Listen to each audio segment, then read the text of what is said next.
Buenas noches a todos y todas y gracias por sintonizar este live, ya sea que lo veas en vivo o lo veas luego, ¿verdad? Pero sobre las propuestas para la mujer. Para aclarar unos puntos, yo tengo 3 pilares fundamentales. Uno es la justicia, otro es la economía y el otro es la salud.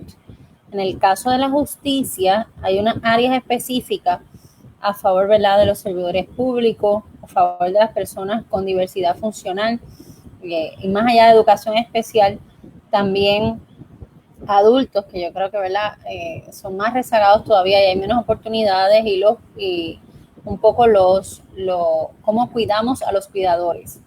Pero definitivamente si hay unas propuestas y hay un tema que me apasiona, ¿verdad?, es la equidad. Así que nuevamente estas son las propuestas para la mujer. Ya yo las había presentado en papel y bueno, en el documento, ¿verdad? Igual que he presentado las demás. Si usted no las ha visto, puede ir a dalvarezconde.com. Quiero aclarar, ¿verdad?, que estas propuestas vienen de una experiencia exhaustiva con temas de equidad, justicia y de asuntos de la mujer. En cuanto al partido, pues yo soy la vicepresidenta de la Organización de Mujeres Populares, pero esto va más allá de las líneas partidistas, habla de la situación de las mujeres en Puerto Rico. En el caso específico de la violencia doméstica, pues llevo trabajando 14 años en su prevención, y entonces lo que tiene que ver con la mujer trabajadora, las jefas de familia y otras, ¿verdad?, que he tenido la oportunidad de trabajar en muchas áreas de mi vida.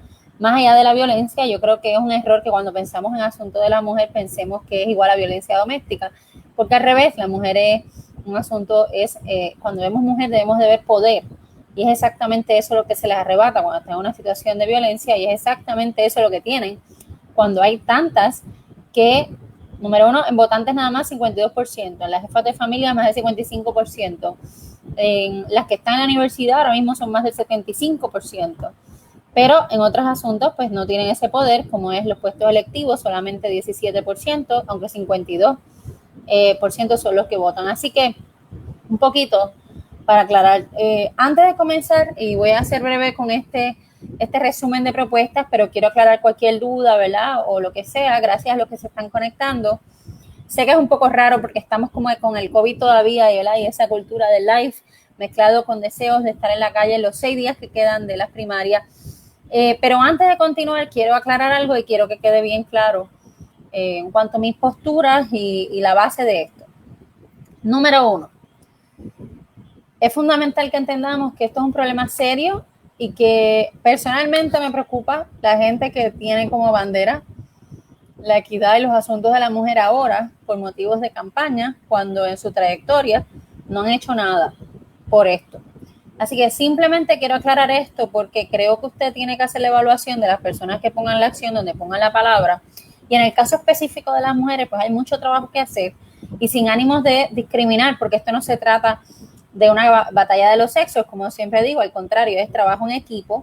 Es fundamental que atendamos la desigualdad social, el discrimen, para tener una sociedad justa, equitativa, solidaria y sobre todo donde pueda reinar la paz. ¿Ok? Y a veces la gente se cree, y quiero aclarar esto, ¿verdad?, porque he escuchado mucho la palabra ser fuerte, ser como catado a ser violento. Yo quiero que usted sepa que a mí personalmente me molesta mucho las injusticias, y ahí es cuando usted quizás me ve, como llaman por ahí, brava. Pero realmente el asunto, el mayor deseo que tengo es que no nos quedemos callados ante las injusticias. ¿Ok? Y en ese sentido, la paz no es sumisa. La paz denuncia injusticias. Y lo digo porque hay gente que podría estar bien equivocado con la palomita que tengo en mi papeleta o la paz, ¿verdad?, que también presento a ustedes, porque creo una cultura de paz, pero la cultura de paz conlleva denunciar también las cosas que están mal. Y en mi caso, ¿verdad?, le añado ese mix, ¿verdad?, de también proponer las cosas en cómo las podríamos hacer distintas y cómo las podríamos hacer para un futuro, en el caso específico en este momento de Puerto Rico. Quiero aclarar antes de comenzar brevemente que lamentablemente el sistema eléctrico en Puerto Rico ha estado frágil en la última semana luego del paso de Isaías, así que yo por lo menos en mi casa no tengo aire, así que van a ver el abanico porque si no es insoportable. Y segundo, que la única razón por la cual esto se caería es por si hay un fallo eléctrico. Así que quiero aclarar eso por si acaso. Así que vamos a comenzar para lo que vinimos. Quiero escuchar sus planteamientos, quiero que compartan esto.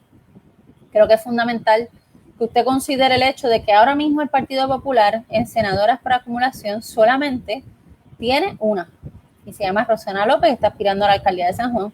Y eso, ¿verdad?, es una de las cosas que tenemos que ver. En Cámara tenemos solamente 2 mujeres, y es definitivamente algo que voy a poner en algunos de los puntos más adelante, que tenemos que cambiar y que gracias a Dios en el caso específico del Partido Popular, la primera vez que hay tantas mujeres, o hay un incremento en mujeres corriendo.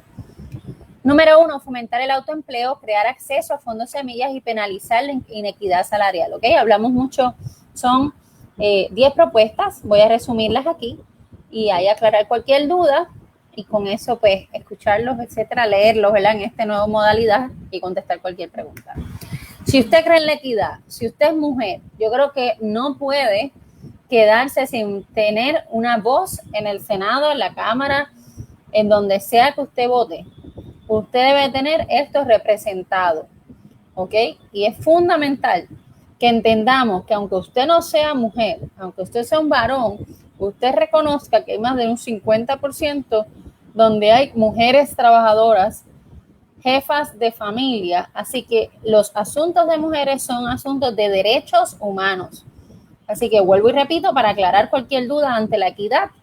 Los asuntos de las mujeres son asuntos de derechos humanos y usted no se debe sentir cohibido o ignorado por este tema, porque si las ayudamos, si les damos simplemente lo que merecen, que es equidad y espacio para echar para adelante y no ponerles piedras en el camino, ¿verdad?, y hacerles el trabajo más cuesta arriba, va a ganar Puerto Rico.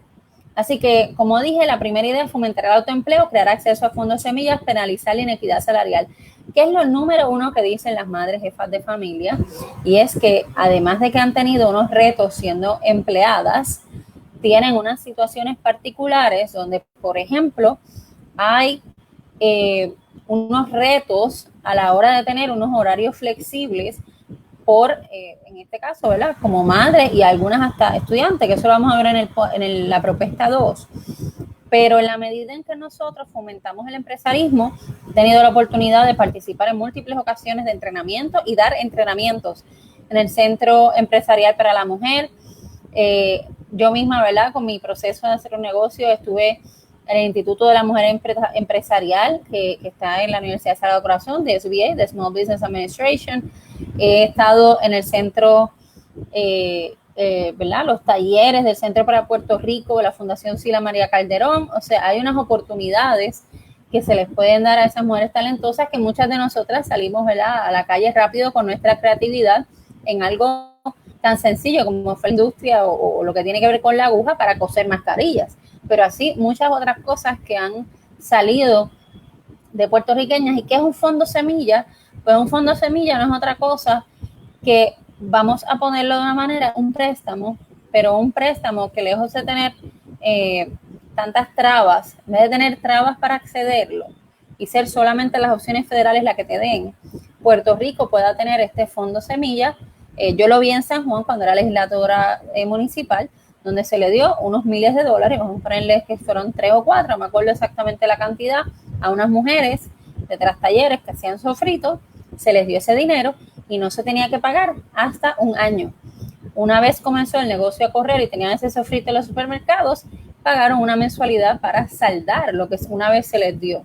Así que yo creo que eso es algo positivo, porque además de dar el dinero y soltarlo, ¿verdad?, y que es algo ideal como una propuesta o algo que te ganes donde te dan el dinero, esta idea de pagarlo poco a poco porque ves el resultado de tu esfuerzo, ¿verdad?, por eso es semilla. Ahí cuando cosecha, pues entonces puedes retomarlo, ¿ok? Segundo, para la mujer trabajadora y para la mujer estudiante, creo que uno de los temas fundamentales en la equidad que ha faltado es hablar del acceso a cuidos, ¿ok? En un momento dado, Rafael Hernández Colón firmó una ley para que las agencias de gobierno tuvieran cuidos. Eso no se está cumpliendo a cabalidad. Solamente hay 5 o 6 que lo tienen. obviamente más allá de los servidores públicos, pues tenemos una realidad de que hay mujeres que deciden no trabajar porque lo que van a ganar trabajando lo tienen que gastar en un cuido. Y la realidad es que estamos cambiando como sociedad.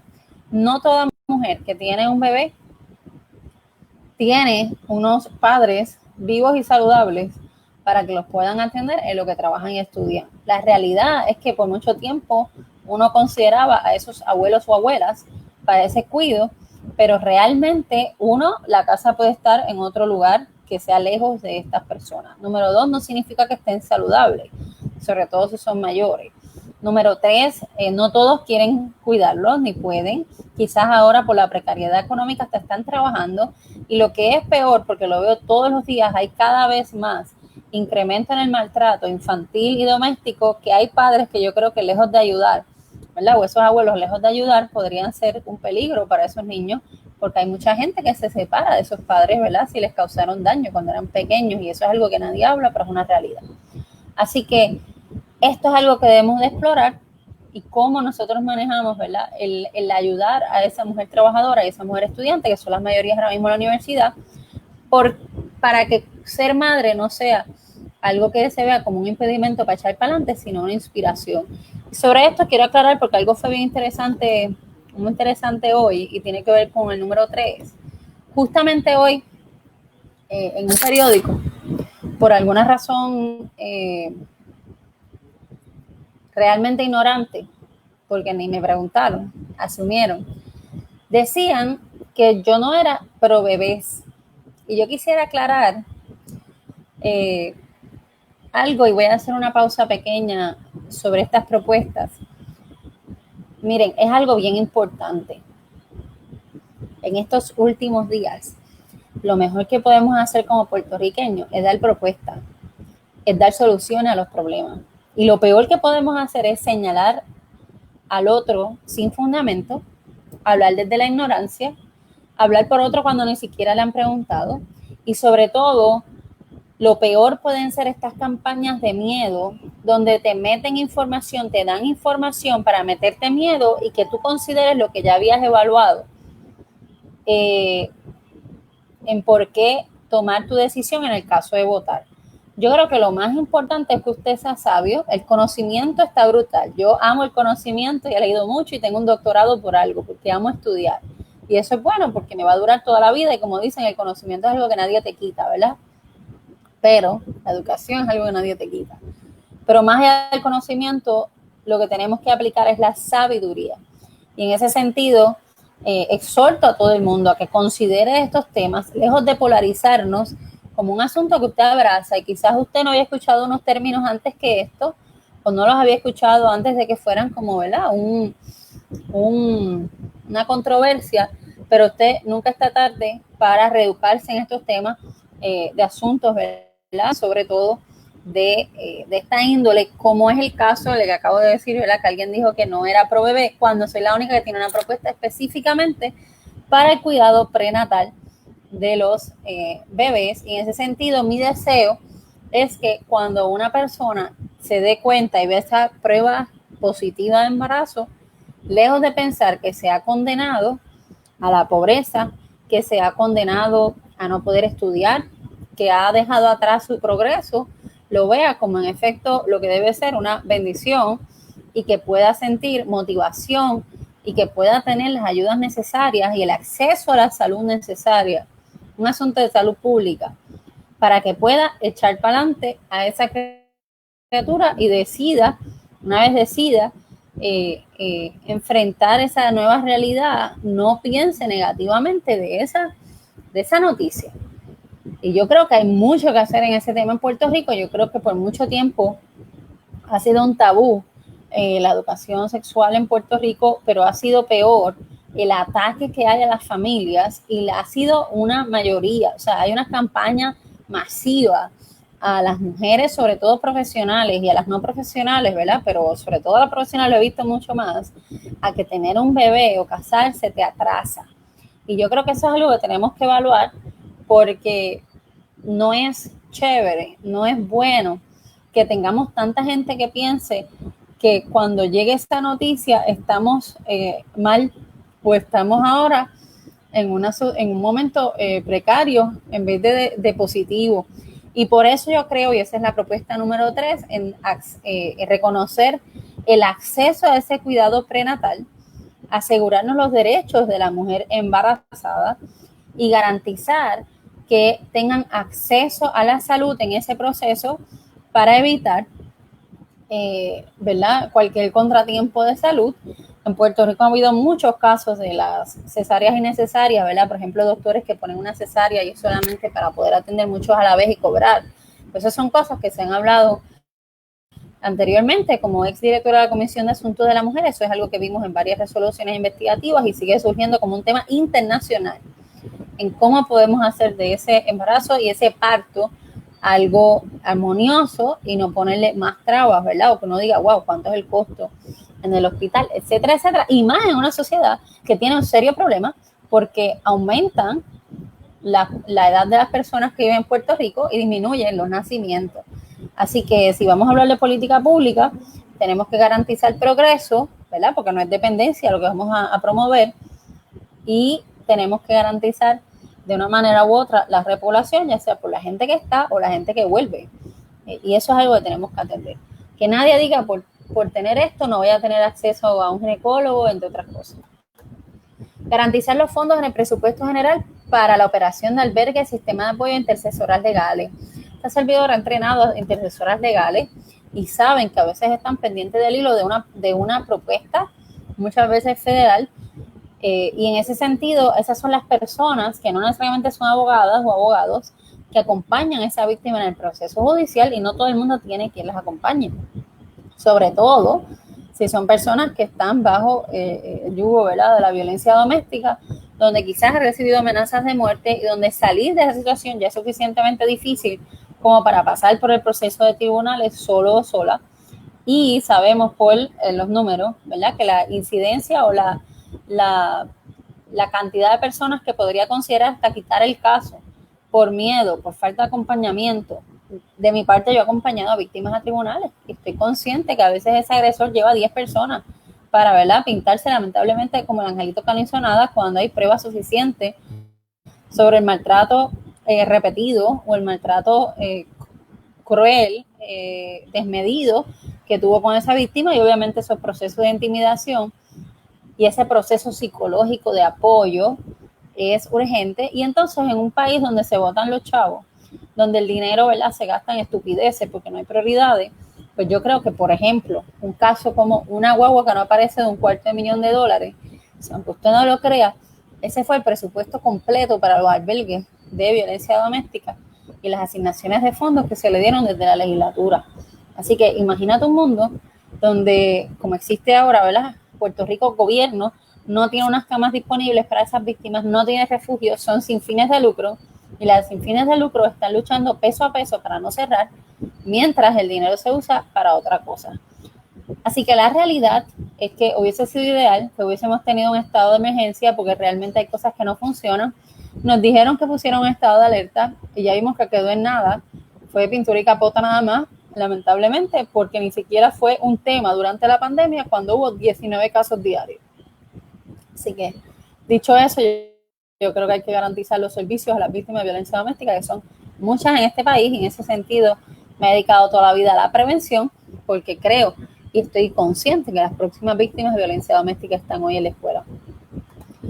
Por eso creo también en el aumento a la licencia de paternidad y los cambiadores de pañal en el baño de varones. Como les dije, esto es un asunto de equipo, no es un asunto de guerra de sexo, aunque hay gente que podría interpretarlo así y está muy mal. Es como nosotros garantizamos la equidad, no lo mismo que la igualdad, sino que con tus características y las mías nos podemos unir y ver los derechos que tenemos de igual forma, ¿verdad? No es que tú y yo somos iguales, es que en términos de derechos podamos crear una sociedad equitativa, ¿verdad? O de justicia. Así que ese aumento de la licencia de paternidad yo creo que es también un beneficio a los papás responsables y amorosos, y a los que no, pues para que sepan que es parte de su responsabilidad la paternidad, no es ayudar a la mamá, no, es que les toca a los dos. Y se aprobó una vez una ley de cambiadores de pañal en baño de varones, pero ha quedado en nada. Ya vemos que no ha sido un requisito que se ha implementado en los lugares, y usted puede pensar que esto afecta solamente a las mujeres que quieren que ellos participen, pero pocas veces hablamos de los papás solteros, pocas veces hablamos de las custodias compartidas, y ya es hora que tengamos una sociedad que refleje y apoye a esos papás, y que no pensemos solamente en otros temas como es la manutención, que es usualmente cuando hablamos de legislación sobre los papás hay otras cosas.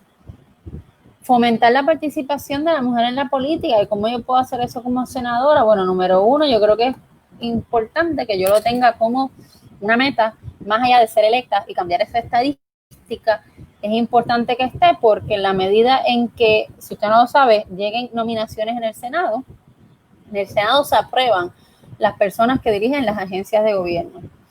Y es importante, ¿verdad?, que más allá de las mujeres que aspiren a posiciones políticas, tengamos representatividad en otros aspectos políticos, como son las agencias, que nosotros somos los que aprobamos, ¿verdad?, esos nombramientos. Así que usted tiene que tener gente bien inteligente, bien libre de ataduras y bien decididas a no tener, ¿verdad?, corrupciones o solamente asuntos partidistas para aprobar esas personas y que vengan a trabajar y no haya el desmadre que hemos visto, ¿verdad?, de tanta gente en agencias yéndose por incompetentes, ¿verdad?, o por haber tenido alguna situación partidista. Así que eso es una manera, de mi parte, yo me comprometo con la educación política, y es algo que quiero llevar desde el Senado en la medida posible, de hacer eventos, ¿verdad?, para explicarle a la gente los procesos políticos, que participen. Yo he dado talleres de cómo hacer proyectos de ley, etcétera, y realmente tener una oficina abierta a las propuestas de la gente, porque para eso que estoy aspirando a ser senadora. Además, que yo no creo en que usted tenga que venir al Mármol y al Capitolio de San Juan. Yo creo que yo tengo que ir a su casa y a su comunidad. Así que es una manera, ¿verdad?, de fomentar que usted esté claro, que no lo cojan de lo que no es, y que aprenda estos procesos para que usted se empodere y pueda eventualmente hasta participar. Así que eso es una propuesta. Número 7, tipificar como delito la violencia en el noviazgo y garantizar acceso a la justicia en programas de prevención e intervención. Lamentablemente, ¿verdad?, hay muy pocos programas para el problema de la rehabilitación de agresores. Tenemos que garantizar el acceso a la justicia en programas de prevención. Por ejemplo, ¿verdad?, en términos de cómo un joven o una persona tiene unos rasgos agresivos hacia otra, cómo se manejan, ¿verdad?, la intervención, pero también la prevención. Y en el caso específico de la violencia del noviazgo, que creo totalmente en la educación. Educación no tiene, para valga la redundancia, el Departamento de Educación no tiene un protocolo de violencia en el noviazgo, pero lo que es peor, jóvenes que pasan violencia en el noviazgo no están cubiertas por la ley 54. Así que si usted es una joven de 16 años, tiene un novio de 18 y está pasando violencia física, emocional o sexual, tiene unos retos legislativos, unos retos de política pública para pedir órdenes de protección o pedir cualquier tipo de ayuda, porque es joven. Y eso tenemos que cambiarlo, porque existe la violencia del noviazgo. Eso me he dedicado toda la vida, soy sobreviviente de eso y lo veo lamentablemente todos los días de mi vida, o semanal, o cuando iba a las escuelas, ¿verdad?, presencialmente, o ahora que voy hasta en Zoom, ¿verdad?, o digital, virtualmente, sigue pasando, lamentablemente. Tan reciente como esta semana, un hombre disparó a su esposa e hijas, y luego se suicidó.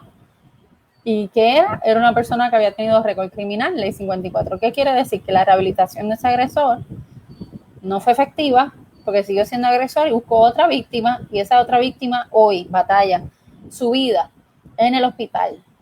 ¿Ok? Y en términos de violencia de noviazgo, no olvidemos, el año pasado, con la INE con 100 voluntarios, 238 charlas en un solo mes, para un impacto de más de 14,000 jóvenes en el mes de febrero de 2019, y justo marzo 6 o 7, a 2 días del Día Internacional de la Mujer, el marzo 8, nos enteramos del caso de Yomari, la joven de 13 años de la zona oeste, ¿verdad?, específicamente de Hormigueros, que fue quemada por su novio de 19, ¿verdad? Y todos nos conmovió esa noticia. Fue justamente después de esa campaña y lamentablemente un par de meses después falleció a causa de esas quemaduras. ¿Y quién fue el causante?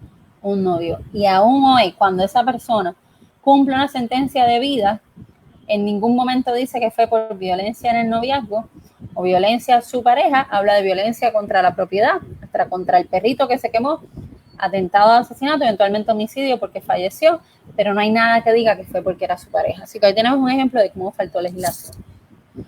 Número 8, yo creo en un currículo en las escuelas de inteligencia emocional. Se ha comprobado que la inteligencia emocional es hasta más importante que el famoso IQ, la inteligencia, ¿verdad? El asunto de intelectual, la retención de información y el conocimiento, porque tú puedes ser muy inteligente, pero no eres sensible, pero no tienes destreza de tus emociones, pero cuando viene un problema, tienes serias situaciones para mantenerte estable. Y en ese sentido, hablar de inteligencia emocional nos habla de las emociones y por eso se puede hablar de los derechos humanos y la equidad desde esa educación. Número 9, atender y visibilizar los derechos de todas las mujeres inmigrantes, las comunidades LGBT, los sin techo, veteranas de edad avanzada, garantizando su bienestar. Yo creo que es fundamental que entendamos que no hay un estereotipo de mujer, hay mucha diversidad en las mujeres y hay que atenderlas a todas. Y número 10, revisar las leyes existentes que discriminen por razón de sexo y fiscalizar para garantizar el cumplimiento de las que ya están. Hay muchas leyes, ustedes lo saben, que ya están, pero no se cumplen. Y definitivamente hay que revisarlas y revisar si hay alguna que discrimine. Un ejemplo pequeñito sobre esto que descubrí, ¿verdad? Trabajando en el Senado, el Código Civil de Puerto Rico y los requisitos de casarse, ahora mismo le pedían a usted 2 pruebas de la enfermedad de transmisión sexual, porque se entendía que no era justo para el varón que la mujer no le diera hijos. Y ese era el lenguaje, porque ese código era de 1930. En ese aspecto del matrimonio no cambió mucho, así que aunque han tratado de hacer esa reforma del Código Civil que fue bien atropellada y sin vistas públicas, lamentablemente quiero que sepan que la base de los requisitos para el matrimonio estaba todavía fundamentada en que la mujer le debe dar hijos al hombre y que era justo que el hombre supiera si ella podía tenerlos o no. Y por eso es que habían esas pruebas específicas de enfermedad de transmisión sexual, porque son las únicas que crean, ¿verdad?, problemas de embarazo o de poder quedar embarazada, y por eso eran esas pruebas específicas, más allá de todas las enfermedades de transmisión sexual, era específicamente por el elemento de poder tener hijos y que, ¿verdad?, la pareja supiera. Eso obviamente es un lenguaje bastante machista porque está diciendo, más allá del derecho de ella y él, ¿verdad?, como esposos, decidir tener un hijo, estaba explícitamente relacionado a que él merecía saber, ¿verdad? Como que si eso fuera parte fundamental de esos derechos que tienen mucho que ver, ¿verdad?, como vernos como propiedad, porque el que no lo sepa, la ley 54 se hizo en el 89, tiene 31 años, en agosto los cumple, así que esto es mucho antes, ¿verdad?, en un espacio donde nos veíamos como que somos de alguien.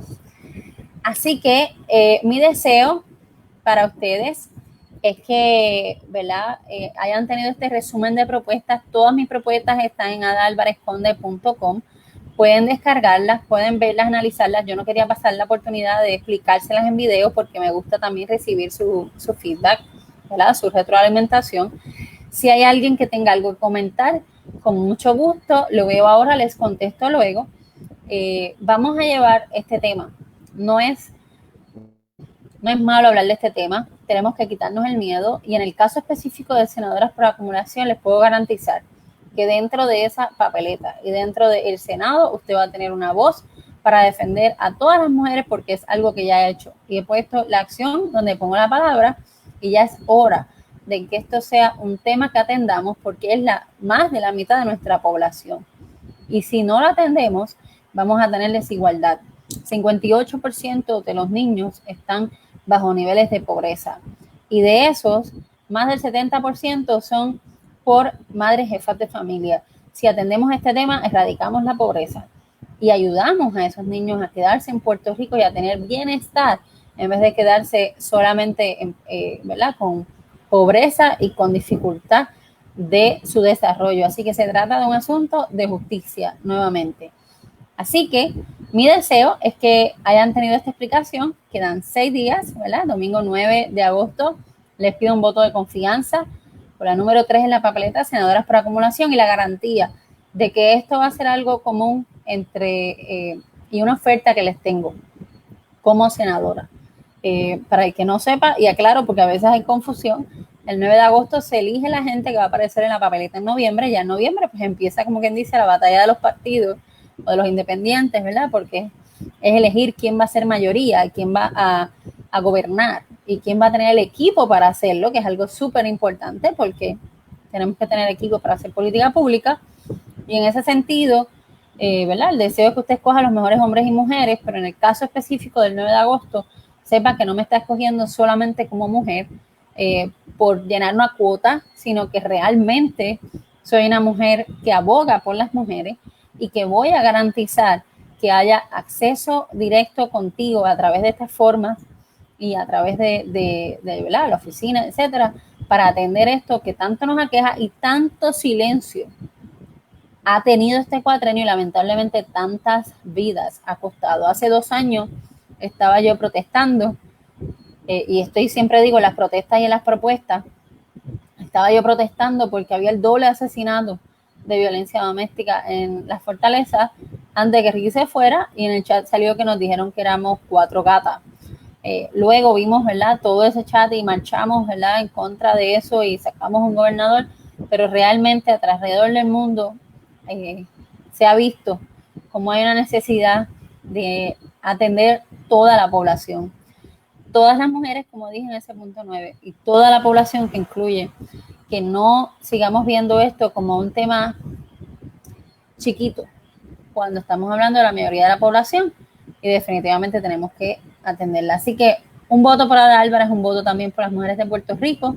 Somos mujeres de valor todas, la mujer boricua, ¿verdad?, echa para adelante este país, y junto a todos los ciudadanos, incluyendo esos varones, incluyendo a todas las comunidades, vamos a tener una agenda para la mujer que no es otra cosa que una agenda para la justicia, además de la propuesta de salud y la de economía que ya he discutido en videos. Así que un abrazo, buenas noches, que la pasen bien.